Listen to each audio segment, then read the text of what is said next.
Hi, நம்ம last வீடியோவில் ஸ்டோன்ஸை gold ஃபாயிலேருந்து எப்படி ரிலீஸ் பண்ணுறதுன்னு பார்த்தோம். இப்போ இந்த வீடியோவில் கோல்ட் ஃபாயிலை எப்படி ஹைலைட் பண்ணுறதுன்னு பார்க்கலாம். அதுக்கு நமக்கு ட்ராயிங் இங்க் வேணும். இதை இந்தியன் இங்க்னு சொல்லலாம். நான் பிளாக் கலர் யூஸ் பண்ணுறேன். நீங்கள் ப்ரௌன் கூட யூஸ் பண்ணலாம். இதோட ப்ரைஸ் வந்து 60 to 70 ருபீஸ் இருக்கும். இது எல்லா ஸ்டேஷ்னரி ஷாப்லேயும் கிடைக்கும். இந்த இந்தியன் இங்க் யூஸ் பண்ணி நீங்கள் கோல்ட் ஃபாயிலோட சைட்ஸ்லலாம் வந்து அவுட்லைன் மாதிரி கொடுக்கலாம். அது அதோட டெப்த்தை இன்க்ரீஸ் பண்ணும். அதுக்கப்புறம் அதுக்குள்ளே இருக்கிற டிசைன்ஸ் எல்லாம் ஹைலைட் பண்ணி காட்டலாம்.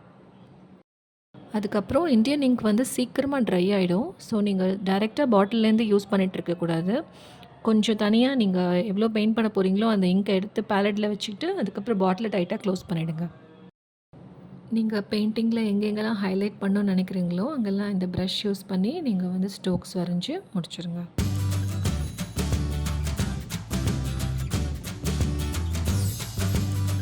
அவ்வளோதான், நம்ம ஹைலைட் பண்ணி முடிச்சிட்டோம். நெக்ஸ்ட் வீடியோவில் நம்ம பேக்ரவுண்ட் எப்படி பண்ணுறதுன்னு பார்க்கலாம். தேங்க்யூ.